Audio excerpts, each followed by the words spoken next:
आप देख रहे हैं इसकी स्टडी पॉइंट सिलीगुड़ी का model activity task class 10 physical science को जनवरी 2022 को आपकी स्क्रीन पर इंग्लिश वर्सन का क्वेश्चन पेपर दिख रहा है और इसी का रूपांतरित करके हिंदी में क्वेश्चन पेपर को तैयार किया गया है और उसके सॉल्यूशन के साथ इसकी स्टडी पॉइंट सिलीगुड़ी आपके पास यह वीडियो लेकर आए हैं।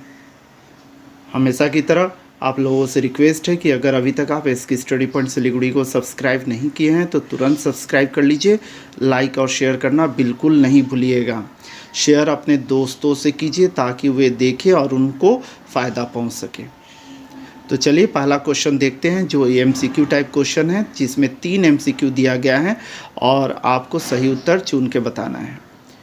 वह जो ग्रीन हाउस गैस है, तो यहाँ पे जितने भी ऑप्शन दिए गए हैं इसमें देख लीजिए, नाइट्रोजन, ऑक्सीजन, हाइड्रोजन, ये सब ग्रीन हाउस गैस में नहीं आते हैं। नाइट्रोजन के जो ऑक्साइड होता है वे सब आते हैं, चाहे नाइट्रस ऑक्साइड बोलिए, नाइट्रिक ऑक्साइड बोलिए या नाइट्रोजन डाइऑक्साइड बोलिए। तो यहाँ पे सही ऑप्शन जो होगा ग्रीन हाउस गैस वह होगा N2O। ठीक है। उसी तरह से 1.2 को देखिएगा, वह जो एक ग्रीन हाउस गैस है और जिसका जलीय घोल अम्लीय होता है। तो यहाँ पर देख लीजिए जितने भी हैं सारे के सारे ग्रीन हाउस गैस हैं, किंतु कार्बन डाइऑक्साइड जो है वह जब जल में घुलता है तो वह कार्बनिक एसिड बनाता है। कार्बनिक एसिड एक अम्लीय घोल है। ठीक है, इसीलिए आपको क्या बोलना है, CO2 सही उत्तर होगा, C नंबर। ठीक है, आगे बढ़ते हैं। ओजोन परत को नुकसान न पहुंचाने वाली गैस इनमें से कौन सा है? तो देखिए नाइट्रोजन के ऑक्साइड्स जो भी होते हैं सभी मैंने बताया है कि ये ओजोन परत को हानि पहुंचाने वाले गैसेस होते हैं, ग्रीन हाउस गैसेस में आते हैं। ठीक है, चाहे कार्बन डाइऑक्साइड बोलिए, मीथेन बोलिए, क्लोरोफ्लोरोकार्बन बोलिए, ओजोन बोलिए, नाइट्रस ऑक्साइड बोलिए या वाटर वेपर बोलिए। तो यहाँ पर जो ऑप्शन है N2 नाइट्रोजन वह नहीं होगा। ठीक है, तो नाइट्रोजन गैस ओजोन परत को नुकसान नहीं पहुंचाता है, किंतु N2 जो है नाइट्रस ऑक्साइड वह पहुंचाता है, नाइट्रिक ऑक्साइड पहुंचाता है और नाइट्रोजन डाइऑक्साइड भी पहुंचाता है। ठीक है, तो सही ऑप्शन यहाँ पे 1.3 का कौन सा हो जाएगा, क नंबर, A नंबर। ठीक है, आगे बढ़ते हैं। क्वेश्चन नंबर 2 को देखिए जिसमें आपके पास असत्य और सत्य बताना है। 5 क्वेश्चन दिए गए हैं 1 नंबर करके। तो देख लीजिए 2.1 में ग्रीन हाउस प्रभाव इसलिए होता है क्योंकि वातावरण में ग्रीन हाउस गैसों की एक परत होती है। तो बिल्कुल गलत है, क्योंकि ग्रीन हाउस गैस जिन गैसों के द्वारा होता है वो आप जानते हैं, ग्रीन हाउस गैसों के द्वारा जैसे कार्बन डाइऑक्साइड हो गया, मीथेन हो गया, क्लोरोफ्लोरोकार्बन हो गया, ओजोन हो गया, नाइट्रस ऑक्साइड हो गया, नाइट्रिक ऑक्साइड हो गया, नाइट्रोजन डाइऑक्साइड हो गया या वाटर वेपर हो गया। ये सब क्या करते हैं, ग्रीन हाउस इफेक्ट को तैयार करते हैं। तो ग्रीन हाउस का कोई परत नहीं होता है, गैसों की कोई परत नहीं होती है, कोई ये नहीं होता है कि एक मंडल तैयार हो गया। तो क्वेश्चन में कहने का मतलब है कि एक मंडल होता है, तो ऐसा कुछ नहीं है। ठीक है, जो आप मंडल पढ़ते हैं, जो परत पढ़ते हैं वातावरण के, वायुमंडल के, तो उनको आप सही से पढ़ के रखिएगा, वही मंडल ही रहते हैं। ग्रीन हाउस के लिए कोई अलग मंडल नहीं होता है। नंबर 2, जीवाश्म ईंधन के जलने से कार्बन डाइऑक्साइड ग्लोबल वार्मिंग का प्रमुख कारण है। एकदम बिल्कुल सही है, क्योंकि कार्बन डाइऑक्साइड से ग्लोबल वार्मिंग होता है, क्योंकि ये लोग क्या करते हैं, ट्रैप कर लेते हैं एनर्जीज़ को, ठीक है, तापमान को, जिसके कारण से ग्लोबल वार्मिंग होता है। 3 नंबर देखिए, पृथ्वी के वायुमंडल में 2 प्रमुख गैसें ग्रीन हाउस से नहीं हैं। तो यह भी सत्य है, क्योंकि और भी ग्रीन हाउस गैस है, आप कितने बार पढ़ चुके हैं।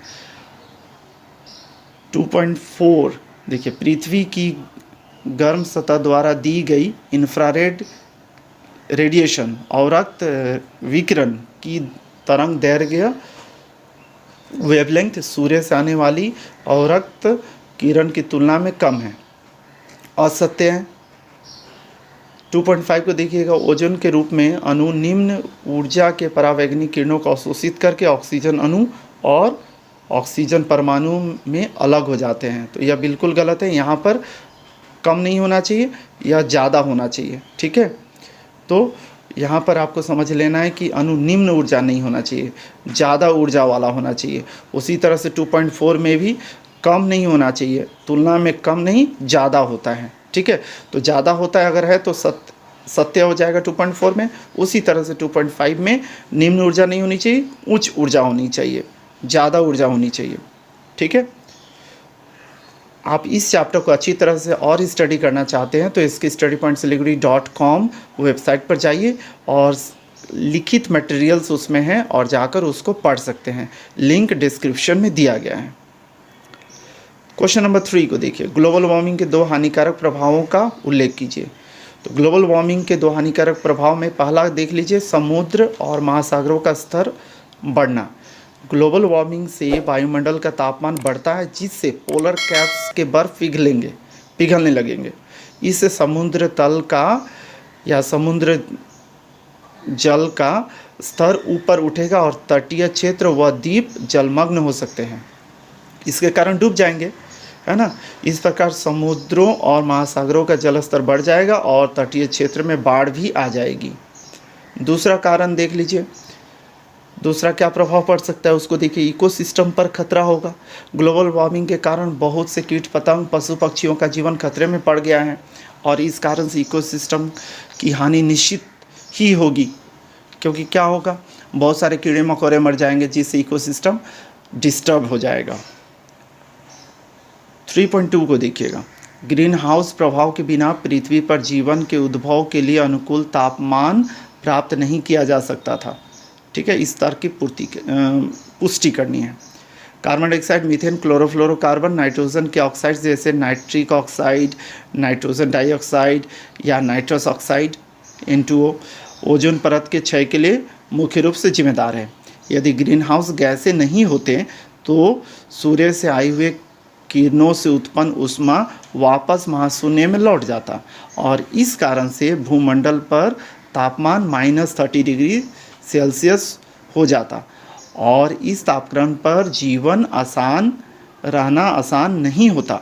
अतः ग्रीन हाउस गैसों के अभाव में पृथ्वी का औसत तापक्रम कितना हो जाएगा, -30 डिग्री सेल्सियस हो जाएगा, जिससे पृथ्वी पर जीवन समाप्त हो जाएगा।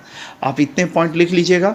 इसी कारण हम लोग बोल सकते हैं ग्रीन हाउस प्रभाव के बिना जीवन का उद्भव संभव नहीं है, क्योंकि अनुकूल वातावरण तैयार करने के लिए ग्रीन हाउस प्रभाव जरूरी है, ठीक है। आगे बढ़ते हैं। 3.3 को, जीवन मंडल पर ओजोन परत के विनाश के 2 हानिकारक प्रभावों का उल्लेख कीजिए। तो देखिए, जीवमंडल पर ओजोन परत के विनाश के 2 हानिकारक प्रभाव, सूर्य की हानिकारक अल्ट्रावायलेट रेज या यूवी किरणें ओजोन परत द्वारा अवशोषित होती हैं और यूवी किरणों को पृथ्वी की सतह तक पहुंचने से रोकती है। ओजोन परत जीवों को इसके हानिकारक प्रभाव से बचाती है। तो पहले देख लेते हैं मनुष्य पर क्या प्रभाव पड़ता है। परावैंगनिक किरणों अल्ट्रावायलेट रेज यूवी रेज के संपर्क में आने से त्वचा कैंसर, समय से पहले मोतियाबिंद आदि कई बीमारियां हो सकती है मनुष्य पे। वहीं पेड़ पौधों पर क्या प्रभाव पड़ेगा, यूवी किरणें पौधों में प्रकाश संश्लेषण की क्रिया को रोकती है, जिसके फलस्वरूप क्या होगा, फसल उत्पादन कम हो जाता है। तो ये 2 प्रभाव आप लिख लीजिएगा। तो उम्मीद कर रहा हूँ आपको इसके स्टडी पॉइंट सिलीगुड़ी का यह एडिशन अच्छा लग रहा होगा। फिर भी कोई भी कन्फ्यूजन हो तो आप कमेंट सेक्शन में ज़रूर लिखिए। इससे हम लोगों को काफ़ी मदद मिलती है कि आप लोगों के पास जो समस्या उत्पन्न हो रहा है उसको हम लोग समाधान कर पाएँ या कर पाते हैं, ठीक है। क्वेश्चन नंबर 4 को देखिएगा, उन कारणों की व्याख्या करें जो शीशे के या कांच के ग्रीन हाउस के आंतरिक वातावरण को उसके बाहर के वातावरण के सापेक्ष गर्म रखते हैं, मतलब उसके रिलेट में गर्म रखते हैं। तो पहले आप समझ लीजिए ग्रीन हाउस इफेक्ट होता क्या है। वायुमंडल में अत्यधिक कार्बन डाइऑक्साइड की उपस्थिति से पर्यावरण पर प्रतिकूल प्रभाव पड़ता है, जिसे पौधघर प्रभाव या ग्रीन हाउस इफेक्ट कहते हैं। कुछ हरे पौधे गर्म वातावरण में ही उत्पन्न होते हैं। उनके लिए शीशे की दीवारों से निर्मित घर बनाया जाता है, जिसे हरितगृह या पौधघर कहते हैं। शीशे की दीवारों द्वारा इनमें सूर्य से प्राप्त दृश्य विकिरणें एवं छोटी तरंग लंबाई वाले इंफ्रारेड रेडिएशन और रक्त विकिरण प्रवेश करती हैं तथा पौधघर की सतह को तप्त करती है, गर्म करती हैं, ऊष्मा देती हैं। ग्रीन हाउस की सतह तप्त होने के पश्चात मुख्यतः लंबी तरंग लंबाई वाले इंफ्रारेड रेडिएशन को उत्सर्जित करती हैं, जिन्हें शीशों की दीवारें परावर्तित कर देती हैं और ग्रीन हाउस को गर्म बना कर रखता है। ग्रीन हाउस का गर्म वातावरण हरे पौधे के पनपने के लिए अनुकूल हो जाता है और इस कारण ये पौधे बढ़ते हैं।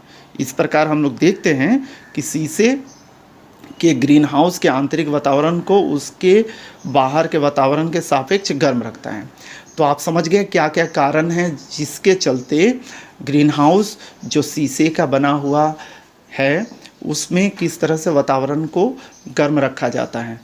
ठीक है, इसके कारण से पौधे पनपने लगते हैं।